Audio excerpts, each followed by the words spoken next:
Our final set of the evening is upon us. Royal Never Give Up are going full anime to take on Bilibili Gaming in their last game in the Shanghai Arena. They've got their new venue in Beijing. It looks awesome, the cage match, but this is the last time we get to see them here in Shanghai until at least 2019. So very, very excited about that. The fans are absolutely packed in the house. It's hype as heck. We got a lot to talk about. Yeah, I'd hope so, honestly, if it's the last game they've got left here. And this is going to be the victory lap, effectively, for playing games in other arenas then for the side of RNG. The first and last chance you'll get to see them in Shanghai. A crowd should be out in force. And it does also mean that BLG technically playing a home game this time around. This time. Yeah. Of course, we'll find out whether or not they get a new stadium next split or if they continue to stay in Shanghai. Of course, that's all future stuff. But right here, right now, Royal Never Give Up are taking on Bilibili Gaming.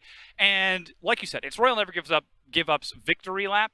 But it's also Uzi's victory lap. He's got the spring split. He's got the MSI. It's patch 811. People say marksmen are dead, and Uzi's like, I will play all of them and prove you all wrong. Uzi and Ruler, I believe, is the other person that you would be looking at for AD carries played. You can see them now on your screen. He plays AD carries. The most abstract he has gone is Kennen, and that was still pretty much an AD carry for him. The idea here is that he's still able to play these champions because the team allows him to do so. They enable him to do so. The first place that we obviously have to discuss with this is why are they letting him play AD carries right now at all? And the answer is actually very simple in this case. Perhaps not for other AD carries in other regions, but he's Uzi. So if you're making him not play AD carries, you're probably making a mistake. He's very good at them. Yeah, and here you can see Uzi on Ashe against Yasuo Alistar, which should be a scary kill lane, and he punishes them for every single step they take. Yeah, constantly being vigilant in lanes. Uzi's always been known for his laning phase, and again, the other part that enables him to do this when you look at the team is the Tahm Kench in this particular video. So ultimately, Uzi, high pressure player in lane, enabled to continue to be high pressure. In fact, two melee champions is just two people that are still in range for him to continue to auto-attack. It seems like we heard that earlier today about LGD, Y4 getting to be the substitute next to Ming. That's always the question. Is it just Uzi or is it also Ming making him look just as good? I think perhaps it's the combination of the two that makes that bottom lane so terrifying. And if we assume that he's going to play a marksman and try to put pressure on the bottom side of the map, how do BLG deal with that? Because he's still in top form. I mean, the first thing that needs to be considered for this is that the support champion just has to change to not enable the AD carry champion to exist. Because it's not just RNG that are running Tahm Kench Ashe now, which is what you saw from them just before, but they were the ones that started the trend here in the LPL. We've later seen OMG try their hand at it successfully, I might add, as well. So get rid of the Tahm Kench. People would be far more afraid to pick the Ashe, and it's just that it's difficult because that's a ban that you have to throw at someone and you don't know when they're going to pick it. Yeah, of course, on the other side of the map, there could be opportunity to look for those other side lanes, the mid lane, the top lane, specifically Amazing J. He's been having moderately strong performances, but he takes so much damage. This guy just does not die. Yeah, Amazing J is very good at absorbing damage. It was funny because we were coming into a set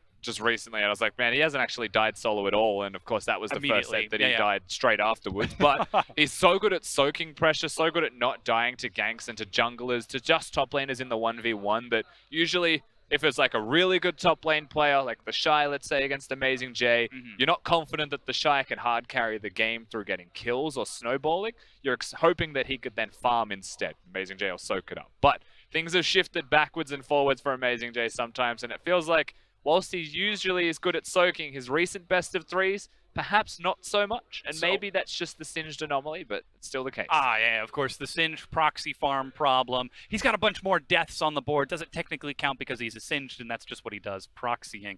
That becomes a challenge, though, because today against Royal Never Give Up, he's going against Let Me and Karsa. And these are two very fast players to punish any sort of mistakes. Can he afford to make the Singed mistake today? I don't think he'll have too much of a trouble in this game compared to what I was referencing, which was the Suning Gaming set. Because Let Me is not Shawel in terms of player priority on the map. in terms of champions that they'll play and in regards to, you know, how he'll be playing against them. The Singed can proxy against Let Me, sure, but Let Me may just teleport bottom and dive that lane instead. Yeah. The turnaround, of course. Do you play around Uzi? Do you play around Xiaohu? Do you play around Karsa, who Xin Zhao has made one of the coolest plays of the split so far? And don't forget that Zatai is also there, so the dynamic can change in top lane entirely. If they change up their top laners between games in this best of 3, Let Me, maybe he doesn't have a good time against Amazing J, and they let the tank of BLG scale, they let the shot caller be free and unlock themselves. Sub in Zatai in game 2 and just pressure him instead. Of course, their opponents on the other side, Chieftain and Mole. You see them on your screen right now as we're about to get into these rosters. Royal Never Give Up, Let Me, Karsa, Xiaohu, Uzi, and Ming. You can hear the crowd behind me. It's confirmation to the crowd that first and foremost Uzi is starting, that they don't have Abel playing, and no more Y4 as we get to look at their opponents. Amazing J in the top lane, Chieftain in the jungle, Mole mid, Jin Zhao AD carry, road support. And this is a conversation that I want to get to as well. Bilibili Gaming went all the way to the grand finals against Royal Never Give Up in the Demacia Cup just after MSI. So they're not only just looking for revenge against this team from the splits upon splits of history, but it's also a very fresh wound that RNG inflicted. Yeah, there's a degree of recency in this best of 3 matchup, so it is going to be exciting. And at the start of the day, Amazing J even said that this is their home court advantage, so to speak, and he wants to exact that revenge over them for beating them in the Demacia Cup. And personally, would rather win here than in Demacia Cup. Get that head-to-head the first time you play each other. Make it more difficult for RNG in the second round of the gauntlet, and hope that you've been able to improve even more so than you have now. Okay, so then what are we looking for in this matchup? Obviously, Royal Never Give Up are the favorites, but if Bilibili want to upset them, how do they do it? Oh man, I actually don't know what to tell you. I feel like it's going to be Chieftain and Mole doing something sick in the 2v2. All right, well, we'll keep our eyes on that. But before we get to our casters, let's hear what Karsa thinks on the matchup. 因为我们跟 BLG 都是刚开季还在调整状态嘛，然后就希望我们这次也能够成功战胜他们吧。BLG 2位打野我都在德杯上与他们交手过了，所以我觉得我们这边打野还是略胜一筹吧。 I think that's the best place to start here as, because these two teams were the finalists from the Demacia Cup, where RNG actually were victorious. Yep, and I would agree with Karsa. Thank you very much for the candy. You're technically not a stranger, so I'll accept this. I would agree with Karsa just because Mianhua came in. I don't expect him to come in this series because he played poorly. Remember, a lot of the issues that we have with Mianhua and Athena is that the synergy just isn't there. Yeah. The 2v2 isn't there, but Mole and I would say Chieftain are pretty strong in that regard. So I'll answer Rusty's point here for him. I think when it comes to BLG, they'll take the series off of teamfighting. They're team fighting specialists. It's how they do it. Now Amazing J has atrocious laning stats, but that because he takes it. He takes the spanking. He's like, all right, I don't care about the lane. Give me Singed, give me Maokai. I'll meet you in these in the Dragon Pit. I'll meet you in the Baron Pit, and that's where I will call you up. All about that late game, all about the team fights for BLG. But have their team fights really been up to standard? Oh no, this split, hell no. This split's been real rough for them. A lot of the main win conditions for BLG being their 2v2 mid lane hasn't worked out early on in the game. Has not. And a lot of their win conditions around Amazing J's TPs hasn't been coming to fruition. So even though I've been saying team fighting, there's a reason why Rusty's hesitant is because it hasn't been working out so far. Look at their match history. 0-2 against Sinning, 1-2 against JD, and they 2-1 to Vici. They haven't looked that good so far. For the side of RNG, they lost their match to JD. I mean, we give them that. Opening stadium first. Their brand new stadium, played their first match in Beijing, lost it. It's tradition. Yep. And then they follow it up with 2-0 spankings. One against LGD, one against Suning. They want to continue that train. Yeah, remember that they are MSI champions, and this is the composition that won it. Best team in the world. And they have Karsa starting this one out, which I would perceive to be the best of the two. Now, MLXG is a great, active early game jungler, but Karsa is a much more methodical jungler. Much more annoying to deal with if you're Chieftain and Mole and you're trying to find an early game lead. And unlike some of the teams we have in the LPL, RNG are purely AD carry focused team. They only go for AD carries and Uzi. It's what they play towards. None of the chaos, which is something that feels like MLXG would play well in during the chaos of the meta. But sticking to their guns, playing quite standard to what we saw towards the end of MSI, and a bit of changes adapted to the patch as well. BLG are quite similar.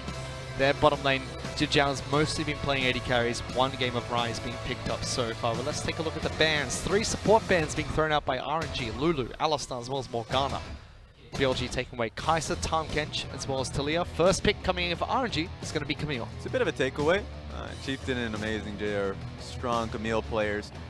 Banning out the Lulu, which is a great 1-2 combination of Lulu Camille, means that we won't get to see it, obviously. But that just means that Karsa is going to be coming in hot. I expect it to be a Karsa pickup. Now, I would say Camille is the strongest level 2 ganking jungler, just because hook shot into flash is something that every mid laner should be afraid of. So I want to see how Karsa and Xiaohu could play this one out early. Start to see what they're going to pick up as well. So Karsa should be on that Camille. You have to see what Xiaohu's going to play. I mean, it could still be Let Me taking Camille to the top lane. We've seen it once in the LPL already. Top lane is picking up that champion, using it as a flex pick.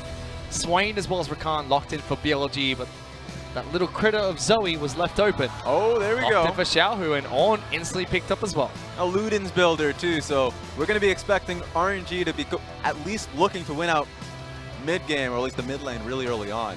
That being said, remember in a lot of interviews, Jinjiao has expressed interest in playing Yasuo. He's expressed interest in playing these bruiser bottom lane carries. Yes.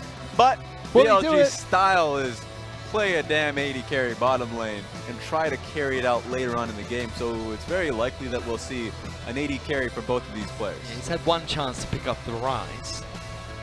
Let's see what BLG do throw into the bottom lane. I mean, Swain as well as Yasuo, both champions that can be thrown into that bottom lane, and it's very unlikely that Amaze J is going to pick up Swain or Yasuo into the top lane. He's more of a tank player, wants to get his hands on Singed. Yeah. So that potentially could be Mole picking up Yasuo with Swain in the bottom lane for Jinjiao. Yeah, so for me, RNG, the bans that they've been looking for, and this is going to be real important because the Ornn is likely to go for Let Me. That means Amazing J can look to play counter to that. And the 2 champions that I'd love to see that is, of course, Sintress is already banned, but the Aatrox as well. Now, even though I say that I'll kick a few routers if I see an Aatrox in my game, Amazing J is a fabulous Aatrox player. No. Please no. Oh wait, no, he doesn't play Aatrox, but I think he should. He should. No Aatrox for him. It's more of a tank-based player. Can pull out the carries when he's needed to, but more support bans being thrown at Ming. I mean, RNG took away 3. There we go. The Tahm Kench take it away. BLG follow up with a Fiddlesticks as well as a Thresh ban. Dr. Mundo is going to hit the bench. Even though it pains me to hear this, remember, look at the fact that they got the Rakan knock-up. Apparently it's going to be a Rek'Sai knock-up if they lock this one through. And the Yasuo, I would think that an Aatrox would work well here. And I know I'm just kind of tunneling onto that one. It just depends if Amazing J, we've been talking about this, is that style of a player. But with the Rek'Sai pickup for BLG, they hold on to their last pick. Still a couple of flex picks to work with. Their top laner, AD carrier, mid laner still up for debate.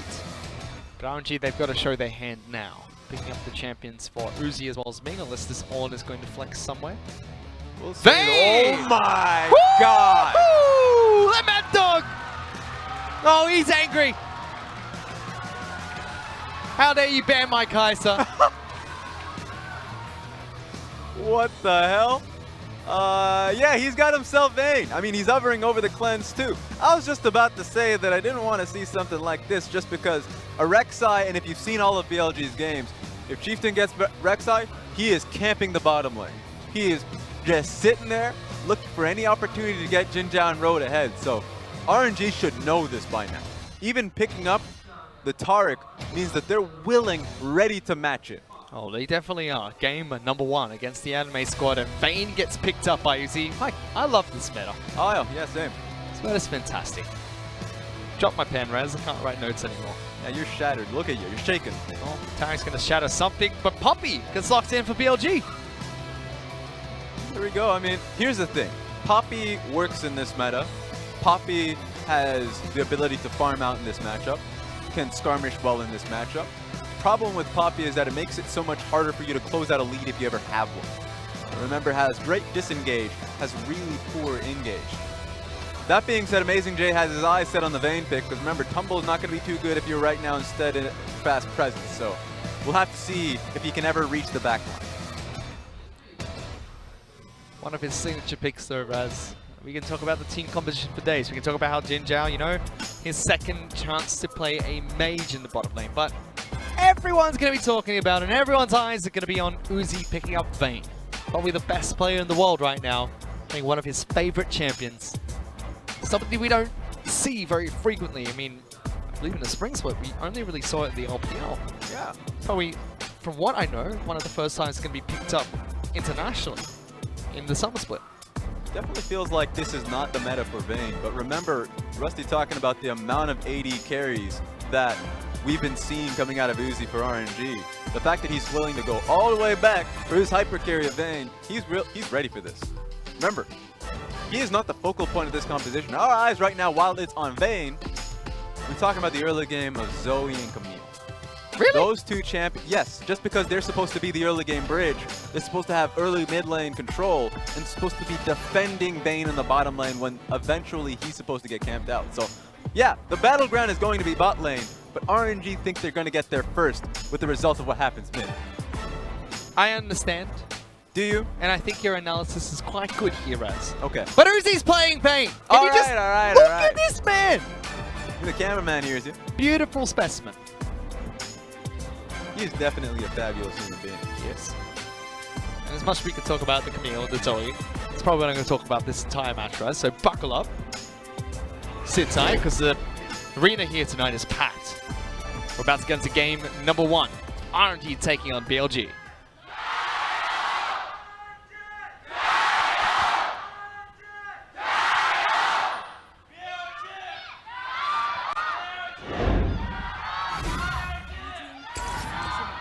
I'm gonna let you in on a little secret. All right, oh, you calm down now. Wait a minute. Hey, look, Xiao is fan, that's the right idea. Spam Deficio for Deficio. Oh, there we go. The Summer Deficio. Okay, what's the secret, Raz? Tell me. Every single time Uzi plays Vayne, last Spring Split, it happened before that as well. Who got first blood? Casa. No, Vayne. I know you're trying to push my buttons. You asked the question. I thought He's you were the gonna jungler. give a good Junglers normally are answer. involved in first blood. Well, he is. You're right about that. But he gets the assists. It's always the AD carry that gets the kill. Yeah. Well, So your mindset is definitely to give him as much kills as possible, or at least give him a good start to the laning phase. Press the attack is what Uzi's going to start on as his keystone rune. Same for Camille in the jungle, but otherwise it's quite standard in this bottom lane. Going up against a Swain Rakan. Vayne was played once in the Summer Split in the LVP, but no other major region has picked up the champion yet. It's something that you'd expect from Uzi from time to time. During any regular season, there's going to be a match where he just pulls out the Vayne, decides he's playing the champion. The man can take a risk. Look across to EU and North America. You just got that one game and you're done for the day. So he's going to be coming up. You've definitely seen him practicing this one in scrims. Hello. Yeah, here we go. Casa going for a gank. Actually gets him, gets the lockdown. They saw him coming! What the heck? Look, it happens. Casa don't care about your wards. I'm just upset that my stat is dead. Uzi didn't get the kill. Told you Casa was getting it. Oh my god. So yeah, while I was hyper-focused on Karsa trying to go mid lane to help out the matchup there for Xiaohu, he just goes bottom lane. So, I mean, every analyst who watches out the Vayne games coming from Uzi knew that bottom lane was going to be the focus. And I thought they were able to get out of there scot-free because Ming ended up missing out his W just because it was flashed away by Jin Zhao. But not going to be able to get away from Karsa. I mean, I didn't think anything was going to happen. Ming flashes forward, cool. Jin Zhao's going to be able to get out of that. But they had a ward, they knew that Camille was there. Yeah. Almost disrespectful, it seemed, from BLG's bottom lane. It's one of those things. It happens pretty frequently. Let's say in solo queue. A lot of Korean solo queue games I would watch and it'd be like, you definitely see and you expect the Camille to be going mid lane. Yes. But the kill comes through anyways because you always forget about how long of an engage it is for hookshot flash. It comes through, you get surprised, and sadness for your entire team, you die because of it. I mean, flashed away from Tarek, can't get away from Casa, but at the same time, Xiao's doing a good job of zoning out Mole in the mid lane. Chieftain now going to try and make his way down onto the bottom side of the map. No ward to spot him out, so RNG don't know that he's here. They have a wave pushing against them, however. Yeah. Chieftain is known for these kind of ganks, so here we go. Just trying to find an opportunity. Trying to jump in. Good move by Uzi. Knocks back Rakan, but Ming's going to get collapsed upon because he has no flash. Chieftain forced to flash away as well because Uzi did a decent amount of damage there, but BLG get a return kill. Yeah, very well done focusing on Ming. He used his flash earlier on, and if you're looking at Uzi, he still has both of his summoners. So if they focus onto Uzi, that's not going to be a kill. So well done to be able to get the kill on towards Ming. And if you're looking towards what to pick up as Vayne, go towards the precision tree, going for press the attack, followed by the Gathering Storm and Nimbus Cloak, one of the newer Keystone runes. Well, not Keystone runes, one of the newer runes have been added to the sorcery tree. Yeah, it gets you the extra movement speed on the ultimate, which is nice to see. Gotta go fast. That Uzi can stick to some of these side lanes once he gets an earlier lead. So once the towers start to open up, once we get into the mid game, we get to see Uzi make the decisions if he wants to be grouped up with the team or be in side lanes, because he can actually respond to a lot of people. Even if it's just going up against Yasuo. That's going to be an excellent skill match to see if we see them both on side lanes. So that'll be fun when that gets, we have to talk about that. We got to check in with the top lane where it's a Poppy going up against Zorn. Amazing J's Corrupting Potion is out. And Lemmy is slowly building items in lane, and Zorn's passive lets him do, so slowly shifting the way that matchup goes in favor of Zorn. Mid lane's just been Xiaohu zoning out Mole, gets tagged by the tornado there. But Goodwin Ward's going to stop the active use of the item, the Super Soaker, but nothing too much happening in this game so far. A lot of fights in the bottom lane, and continued trades with Jin Jiao as well as Road. And that's the thing, just to touch back on towards the Hextech GLP that you get as a Zoe. That's the one thing that I despise that's still being dropped, just because we see combinations still being done down with that. Because once you hit GLP, you immediately follow up with the Sleepy Trouble Bubble. And it's almost assured that it follows through, so. As long as you're not in the mini wave, but Castle's actually been caught out slightly here. Or is it Road that's going to try and protect the Scuttlecrat that's been caught out? He doesn't have much mana to his name, so they don't want to commit to it too much. They're okay though. They get away. And they pushed Rek'Sai towards the top side of the map. So even though we've been seeing a lot of Rek'Sai, Karsa, wait a second, are you gonna look at this? Just kicking the wave a little bit, Raz. He's alright. Mole decides he wants to go for a bit of a fight. Level 6 now on Yasuo, throws out a good wind wall. Doesn't this... Hello. Today we found out he's blind. Someone needs to teach Xiaohu how that interaction works.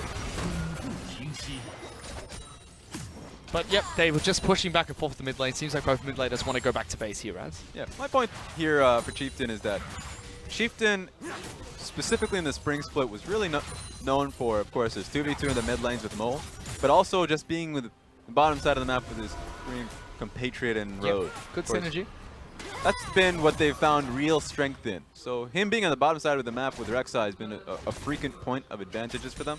But Karsa just pushing him away from that area, isolating the bottom lane and making it super safe for Uzi is great for him. I want to see what Uzi ends up building for himself, because there have been a few crit Vayne builds, but I feel like he's going to go into the Blade of the Rune King is what I would love to see from him. It makes it a lot easier, has the sustain for himself. So that's what I want to see. If he goes Blade, he'll have great recipe items that he can look towards and have that experience, or at least the item advantage over the Jin Jiao and Road lane. We'll keep track of it, but what do we expect from RNG's team composition? Because despite the Vayne pick, it's fairly standard composition. Are they just looking to try and almost funnel gold into Vayne and just let her sit back and scale?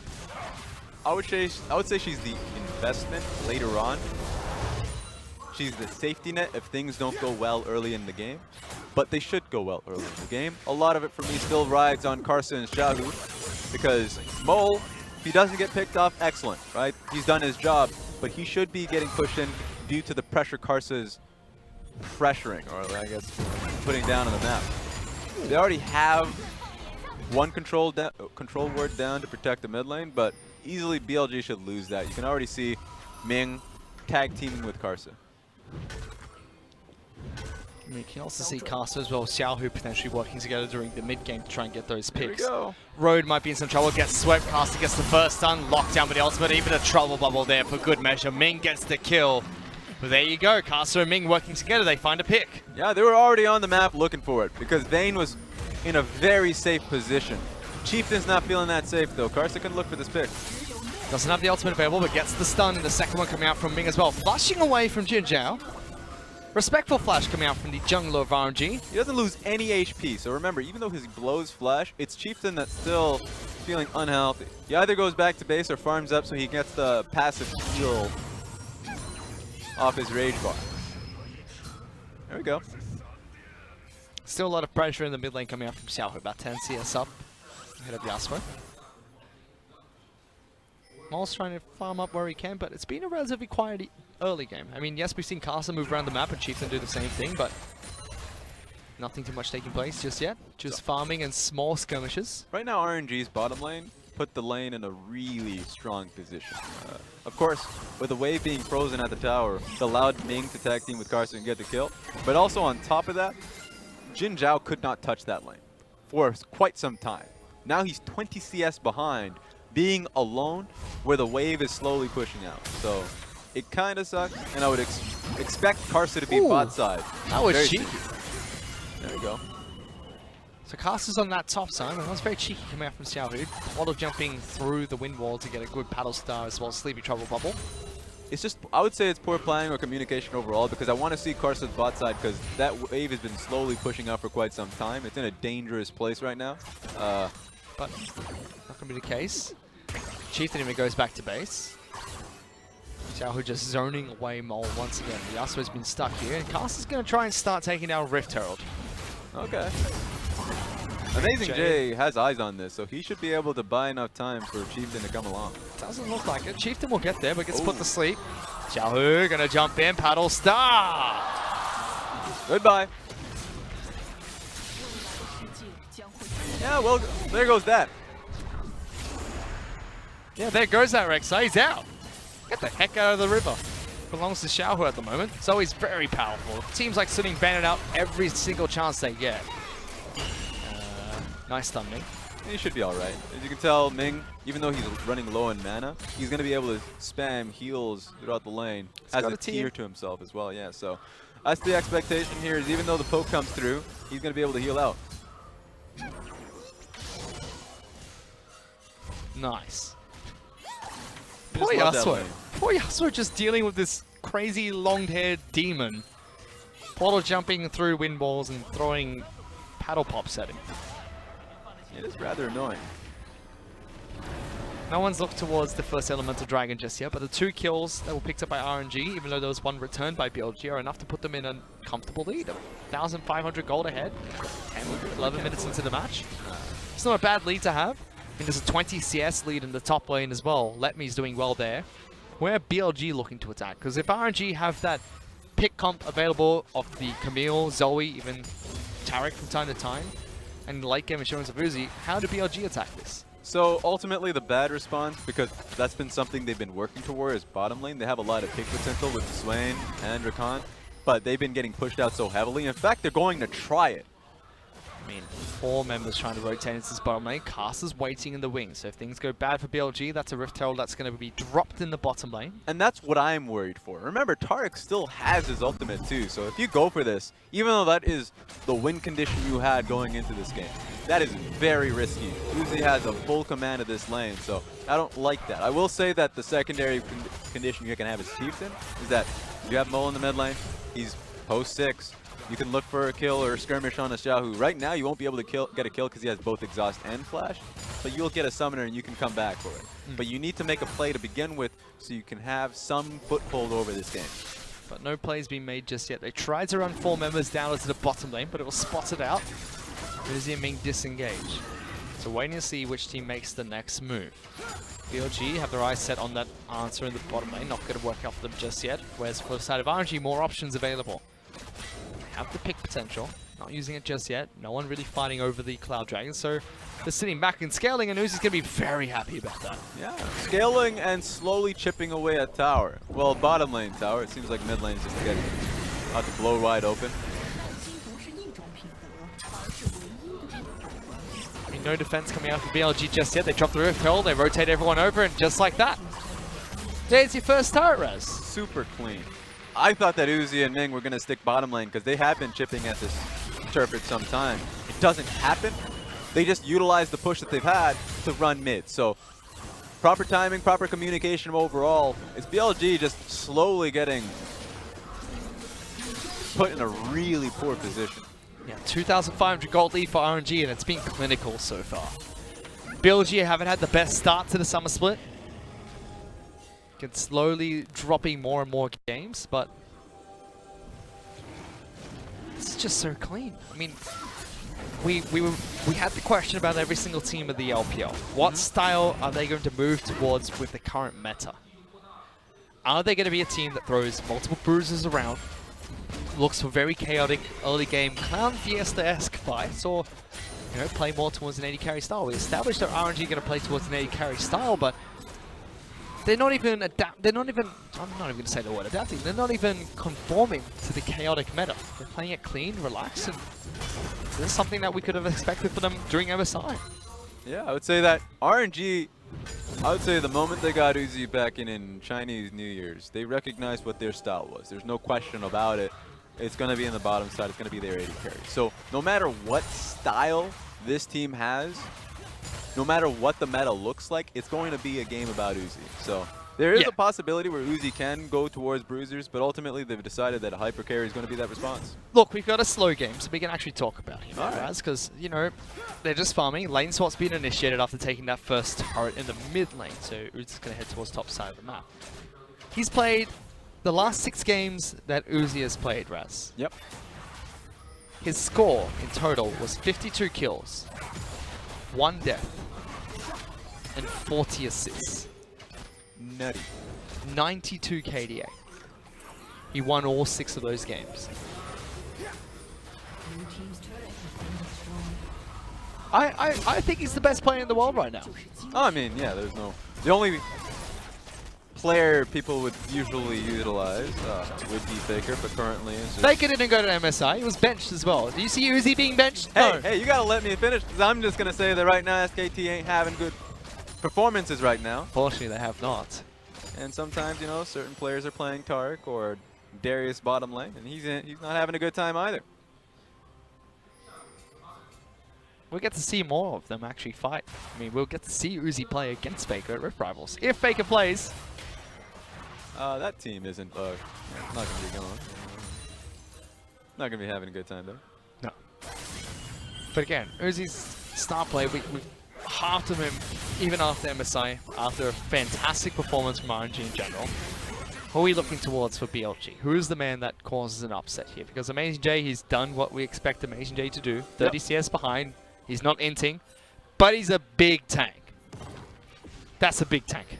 And here's the thing, we just came out of a game in which Yagao and Yasuo came out large, so I would be inclined to say Yasuo ulti in these major team fights, or a proper one-on-one in a split push situation, comes off big for them. But also, I would just say naturally, Poppy is an unpredictable champion. And a lot of these team fights, the question is how much gold does Poppy deny from the enemy team? Because she just ends up flicking 2 members away entirely with her ultimate. Yeah, it started the fight. So a team fight can get entirely changed based off how she performs. So yeah, you never know what you get with a Poppy. It's very hard to utilize her engage, but if it's utilized perfectly, then you just save your team so much gold. So yeah, if we get to that point in time, Imagine if be Mole or Amazing J. Amazing J knocks away Uzi. That's a lot of gold from the fight being taken away. But RNG rotate a few members into the bottom lane. They'll lose their top lane outer, but they take down the top lane inner. Tell me more about this Swain pick though, Raz, because we've seen Swain being played at the bottom lane. We've seen a lot of different majors being played at the bottom lane, but Swain was one of the later adaptations. Why are people running him in the bottom lane? Stronger laning phase, right off the bat. Initially came by Fury, going in towards Vladimir matchups a little bit more consistently, just has the push, especially once he hits level 9. So it's usually been off that fact, and remember that we have a lot of great Swain players, a lot of great teams that want to skirmish around that pick. So that's where you see this champion other than Rise, where we haven't seen as much Rise as of late. So that's why I like it for Jin Zhao. Remember, he's just been having it rough in this particular matchup. No Chieftain after he got battered away from the bottom lane, so that's just been rough. Yeah, I think on his end. That gank coming out from Castle, although it was over a ward and could have been reacted a bit better from BLG, almost like they didn't expect it. That's true, and I think the most damaging one is just a possible counter gank that was, like, even though it wasn't immediately a gank, the most impactful thing Karsa does consistently throughout the split is either going in, counter jungling you, tracking you, tracking you is a big one because that's what happened this game. Even though Chieftain went in for a visit on the bottom side of the map, Garza was there. He said, hey, if you want to go for this gank, you lose immediately. So that's why BLG just called it off. Against any other team, they go for that fight. They go for that gank. Against that one, he was like, all right, I'm not coming back to this because that's not my strong part of the map anymore. Is that the deal with the Rek'Sai pick? Because Chieftain kind of picked it up to start in the Summer Split of the LPL. I believe 1 or 2 other junglers have actually played the Rek'Sai. I can't remember who they are. But doesn't really feel like a great pick for the current meta. Is that just because he's a tracking jungler? Is that what he's trying to do here against Garza? Hang on, we can't talk about that just yet because RNG are looking for a fight. Ultimate comes out from one, doesn't connect. Jinjiao pops the demonic form, and now we're going to see who gets knocked out. Taric knocked away. Garza goes invulnerable. BLG disengaged from the fight. Yeah, I mean, it was initially an engage starting in from Garza. Not much happened there. I would say more resources were expended by RNG to make that happen. So if you're a BLG, you feel confident that you can just actually head it back to base and start farming once again. RNG tried to force it. I mean, we have to keep our eyes on both Xiaohu as well as Let Me. At any point in time, they can start a fight. Yeah. Karsa can too, a bit more dangerous as he is the squishy Camille pick. Doesn't have the safety of the long-range Trouble Bubble, the long-range Ornn ultimate. It's still a good pick potential. Yeah. And to hit on your question a little earlier on about Rek'Sai, a lot of the matchups for Rek'Sai are just straight poor really early on. Remember, a lot of the jungle meta right now started off involving Camille for first. Xin Zhao is the second one. Olaf is another one. And a lot of these matchups really do mess up Rek'Sai. So Rek'Sai, while he is great with his press the attack, largely for his ganking. Well, he's up against a Camille, and he picked it into it. Camille was the first pick from RNG. Yeah, but Chieftain had a one-track mindset. You could already see it really early on. Was that bottom lane gank?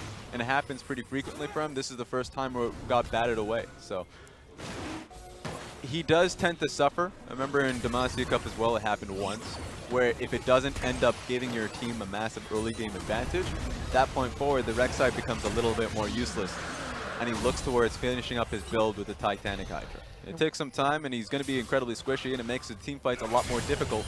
He's going to end up turning into an ulti bot for Yasuo as the game goes on. I was actually very surprised to see BLG have the start they've had to the LPL, which was, you know, a 0-2 loss to Suning, a 1-2 loss to JD. That match actually looked good. BLG looked good in that match against JD, who looked like a decent team at the moment.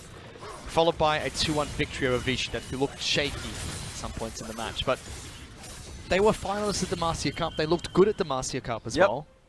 And their match against JD was decent.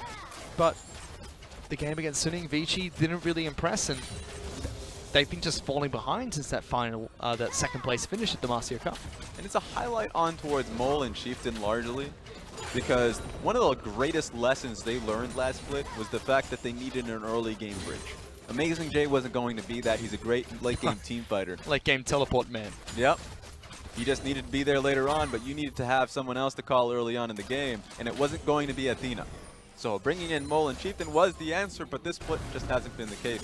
A lot of their 2v2 fights in the mid lane just has been falling flat. In fact, sometimes they don't even get the chance because of the funneling, gold funneling strats that they ain't used a lot. Which is strange because Athena, Sleepy Korean, good mid laner himself, but just synergy with Mianhua, who is a really good jungler, just feels off. Even though Chieftain and Mole may not be pound for pound as good as them in their respective roles, just feels like they have better synergy. Yeah, and I think right now the team needs to find a style. Right now it seems like they got to find that next game. They're getting styled on by RNG. The style in this match, Raz, is let's give RNG what they want so we don't get hurt.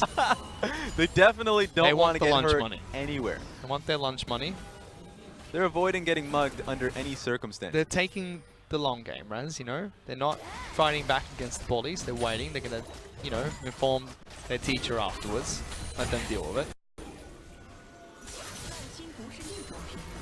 One thing I'm worried about, RNG is not like Suning, they're not like JD. When they have vision control around Baron, they know what that objective means. So BLG need to have at least one green ward around the area. It's also a Vayne with Blade of Ruin King, Rage Blade. Whew, Baron's gonna die so quick. Yep. 2-hit procs on Vayne passive as well, so I mean this... And on the Valk as well. Okay, wait a minute. You gotta be calming down right now. Xiaohu just splashes away. Amazing J needs to watch himself because You're right about Blade of the Rune King, Rage Blade Vayne, with red buff, gonna be smacking Amazing J around. 250 CS almost, just 24 minutes into the match, farming ahead of the clock. 40 CS ahead of Jin Zhao. And Zhao is doing even better, 254 for himself. RNG playing this well. Every position is out farming their opponents, maybe except for, you know, jungle, which is by 1 or 2 CS. Yep. Even let me 40 up ahead of Amazing J. And for me, it is surprising that Camille is matching this as well. I mean, Camille has had a lot of pressure early on, but has never been seen as a strong farmer, especially up against a Tiamat Rek'Sai. So the fact that across the board RNG are doing very well is worrying. That's what makes it a much more linear focus for BLG. Hang on, there's a fight that's being taken place here. They're trying to lock down Uzi. He's still alive through the invulnerability, but should fall here. Wow. BLG, after 6 games of Vayne being played, Uzi finally finds his second death. BLG set this up as well. They put a Banner of Command minion thrown down by Road before that pick in the bottom lane to try and set up a push. So they want another Baron fight. Play. They do want that other fight. Without Vayne, it's a lot of damage from RNG missing. I just don't know how that was set up. Good pick though. That's the member you want to pick up. Hell yeah. And the fact that Vayne didn't use her cleanse or flash meant that she was dead. She was just in such a poor position in that. Oh my god. Oh, Amazing J. Hello? Got him. But crucially for BLG, they set up that play. They don't lose the push in the bottom lane to get Amazing J down there. Kill Uzi. Let's watch how they did that. Alright, let's see. Oh, got him! Oh no! No wonder. Of course you're gonna hold your flash for this one. He knew he was dead. That was so beautiful. Brutal! From Road. Make it stop. That was so sick. If you're BLG, you feel good after that play. Hell yeah. QSS immediately purchased as well from Uzi. Yeah, here's the thing. He had that before too. So before the play even happened, he had QSS. He just wasn't ready for it. He just wasn't ready. Great play from BLG. Actually pulls them back closer to the lead that RNG have established for themselves. 4,000 down still, however. Big item breakpoints for them. Fully stacked R away. Merc's race complete as well as a Zonya's. Get out of there, Road. Okay. Ooh, still locks him down. On throws out the ultimate. Gets a single knock-up onto the support. He's going to die. Jin Zhao looking for some damage himself. Chopper Volvo doesn't connect. Picasso and Ming still chasing Chieftain. The poor Rek'Sai force a flash away. Caster's not going to let him go. Gets the double. RNG get 2 picks. Mass pings on towards Baron as well. They didn't even need to kill Chieftain to do it, but they didn't want him stealing it. So this is so clear for RNG. 2 kills, and it should be a Baron pick. They catch Road wandering as well. BLG, they put on a great show catching Uzi, picking him off. But not enough, Raz. That one play, they got a turret from it. It was nice to bring them back into the match, but 2 picks from RNG. They pick up a Baron buff to work with. Definitely right. It was a sigh of relief to be able to get the pick. My worry when it came to BLG immediately afterwards is that they couldn't go towards Baron, and they immediately looked for a skirmish. That is going to prove crucial because it's set up for this. Everyone on RNG was back on the map. They found a crucial pickup because it came back towards a neutral point where they needed to go for vision control. BLG are going to be looking back at that play, beating themselves up because the moment you get the kill on the Vayne, you do want to immediately just dart towards Baron and force them into 4v5. It didn't happen. Didn't happen.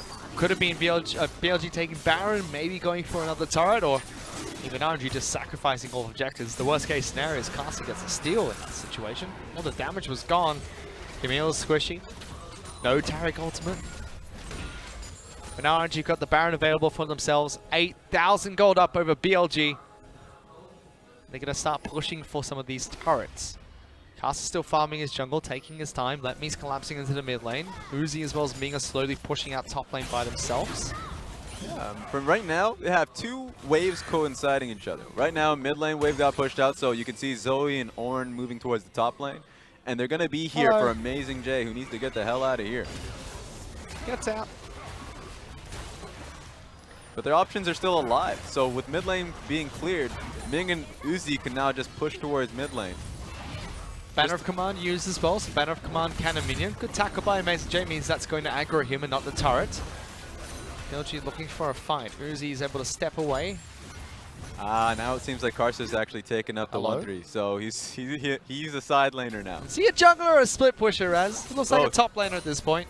He's taken the mantra of MLXG. That damage. Nathan J's like, you're not let me! Gives RNG some time though. They push towards top side, take down top lane in a turret. Remember, Taric ultimate is up and available as well as Uzi, so the only reason they won't utilize it is because it's 3 members strong here. Well, Ginger at least gets all of the soul fragments that he needs for his ultimate in the next team fight. That could help out BLG a bit. Not scaling up too well. I mean, Mole doing well on this Yasuo. Fist being Surge Gauge being picked up with the double BF sword and Fanadad, so close to his Infinity Edge. But RNG being able to break the base. Here's the Horn. Throws out the ultimate, gets knocked up onto Swain. Karsa collapses. They knock Vane's Taric gone. away. No, Vane's gone. RNG don't have their AD carry, slowly jumping back into the fight, but do they need him at this point in time? They've killed Karsa. So BLG start to fight strong, taking 1 member away from RNG. Uzi's back, Windwall stops him accessing the fight. They don't allow him to get anywhere close, but they don't need him right now. The little tiger comes up huge, kills the jungler for the side of BLG. Amazing J's gonna go next as well. Uzi gets that kill. Letme's not done yet. Road gets popped, panel starts in the backlines. Golden Swain gets to the grave. 3 being picked up by Xiaohu, chasing them to the turret as well. Mole just doesn't want to fall. Almost threads the needle, almost curves the bullet, but it doesn't matter too much, because despite the flashy blaze, there's an ace, and RNG take game 1. It was the spec, and the last fight was the best opportunity for BLG. Woo! They threw him away. He was nowhere to be seen. Get out! You Not know in my who's still house. there? You know who was there? It's a little girl. About 5,000 years old. Zoe just smacked them. That was all you really needed. She looks good for her age. 5,000 years old. Good skincare products. Long, luscious hair. Xiao used that little demon of a person. Yeah, L'Oreal sponsoring Zoe. Oh, there we go. It's definitely an LPL type champion. Xiao used that demon of a champion quite well. Didn't need Uzi in that final fight. I thought it was Taric that was knocked out, but it was just me. It was like, yep, the most important person to put the invulnerability on is Uzi no matter what. That was hilarious because it's like, all right, that's the most valuable member of the team. And then the Zoe just blasted the Rek'Sai because he went on towards the trap. Look at that damage. Beautiful. Crazy damage. Just all around clinical play from RNG. BLG had some points of attack. Great gank onto Uzi in the mid lane. Good counter gank coming out from Chieftain in the bottom lane as well, but at no point did it really feel like they wrestled back control. It was just incredibly oppressive from the laning phase. The moment Rek'Sai can't handle bottom lane, the 20 CS advantage being held for Uzi, and he's actually he can do whatever he wanted. I was wondering if he can go to bottom lane tower. He's like, no, I'm just going to go mid lane. So BLG actually just didn't have answers the moment they made a few mistakes with the Rek'Sai. Yeah, just a few mistakes was all RNG needed to capitalize and actually close out the game against BLG. We're going to send it back to the analyst desk to break it down a bit further. Well, he did it. Lock it in vain. Uzi, of course, it had to be this way. Yep. And I was just thinking, what better way to have your last series in Shanghai than you pick the Vayne. You play a slow early game. Oh no, BLG have the lead, and then what's this? Uzi on the late game hyper carry Vayne turns things around? Well, that's not what happened. It was Xiao who ended up getting the carry, but the story was there. That's what RNG was shooting He for. was The just big setting celebration. up their narratives for the anime rivalry. Sure, that's what he was going for. It didn't even matter. Didn't even matter what champion he picked at that stage in the game. It could have been anything. Could have been a bruiser. And it still just would have been Xiaohu carrying the game out. That's how clean he was on the Zoe. And from minute one, when you look at this draft, there is only one place on the map that would be okay, not even winning, okay for BLG. And that is the Swain-Rakan bottom lane. Simply because Rakan and Swain work very well together as a duo with crowd control. But the Vayne Taric, they had him mapped out. The Camille had a level 2 gank, and that was literally all she wrote on the map. Ornn has control of top lane. Zoe, you saw him playing, regardless of what the matchup is in mid lane, Xiaohu had control from level 1 and was zoning more back beyond the minion wave. So they just won the game by being better players. Exactly, and I think this is what we expect from what is currently the best team in the world right now. Royal Never Give Up are putting up massive numbers just about everywhere, and I think the next maneuver that we saw BLG play was, what, 25 minutes into the game when Uzi was just sitting mid lane, and then they just threw 5 people, a flash, and 3 ultimates to kill 1 Vayne, who didn't even use any summoner spells. But they got him. That's what matters. The most important part about this team composition for BLG is that they kill the Vayne. And yes, he doesn't use summoner spells. There's a chance that maybe he tries and maybe by some miracle gets himself a couple of Teemos away from them. Yeah. But he still dies. Yeah. So he chooses to save the summoner spells. BLG choose to get the kill and get a turret down. You're like, oh, maybe. You know, they've got a sniff. But they haven't actually got themselves the game. And within a minute, it turns around. Yeah, it almost seemed more like BLG were playing against their own head as the turnaround. Road is the one who gets caught out of position as Karsa, and it's the other 4 members of RNG. Yeah, we get to see Karsa Ming as a duo hit the stuns together. The follow-up over the wall from the Hextech Ultimatum as well was sick from Karsa. So big plays from those two, the jungle mid lane duo, jungle support rather duo, and then the mid laner hits a home shower at the end of the game. And frankly, you mentioned it. It was a 4-man squad that were roaming around killing everyone. Uzi just got to have a great time playing Farm Simulator. Yeah, he was just farming bottom. We watched him clear out a minion wave and then Krugs and then another minion wave. Like raising pigs. Absolutely riveting. Absolutely on the edge of my seat for that. But to talk a little bit more about this, BLG, it seemed like that level 2 gank that we saw from that Camille was to put the fear of Uzi into them. Oh no, he's got that first assist. Oh no, he's on this Vayne. And then from there, it was BLG playing against their own heads. They weren't playing against Royal Never Give Up. They were playing against not losing to Uzi, which isn't winning the game. And they were playing against losing lanes everywhere else in the map. So now the Vayne has control. Now they're able to reset that lane. Things get a lot easier for them. And for me, frankly, you know, looking at that bottom lane gank, we have to explore that gank just a little bit because there should be no reason that you die there if you're Jin Zhao or Road. And Jin Zhao dying at level 2 by what looked like disrespect, to me is something that it should be a familiar concept to everyone, right? When there is a jungler that you see coming towards your lane and they're on a ward, you can either choose to back away, and then the jungler will be like, well, that's warded, isn't it? I should go somewhere else. Yeah, or you can pretend like you don't know they're there. Maybe bait the summoner spells out. Even trading summoner spells is okay down in that bottom lane. You still want to win the 2v2 and have Karsa just waste time. But the Camille distance that he can cover with a flash hook shot at level 2 is absurdly high. And he was still able to pick up that kill. So I just think that was perhaps not disrespect, but a lack of awareness of what could actually still happen to him, as the flash was just reactionary in a random direction. And just like any good anime, BLG suddenly realized how big the gap is between BLG and RNG right now, because though they dropped a game to Jingdong in their first series in the LPL, this team is still one of the favorites moving into Summer Split. They're still playing very, very high-level League of Legends.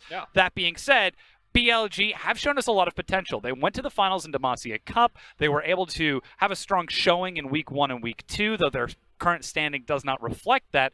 This is a team that has absolutely grown from Spring Split. And if that's still the difference in level between them, what can they possibly do? They could still change the draft and the strategies and the general execution on the map for BLG right now. They picked themselves the Rek'Sai Poppy as their 4 and 5 picks, and that composition could have been rounded out with different priorities. Perhaps a top laner earlier on in the draft, because again, he got targeted quite heavily in the second ban phase. Aatrox still exists and was not touched. Exactly. So why not go towards the Aatrox if he doesn't play it? Now's a pretty bloody good time to start playing that champion, given how bonkers it is right now. Yeah, and speaking of bonkers, again, we have to give our MVP to Xiaohu for landing that massive Zoe damage.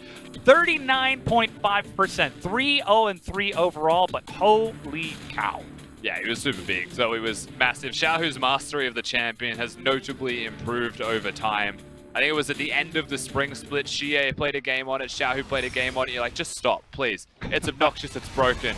Go to MSI, you come back and you realize that it's not just as broken as it was before, but if you have mastered the champion, you still do a crazy amount of work. And this is that last team fight where Let Me is just ridiculously tanky. And Xiaohu, he's just too hard to target. Look how far back Zoe stands. Yeah.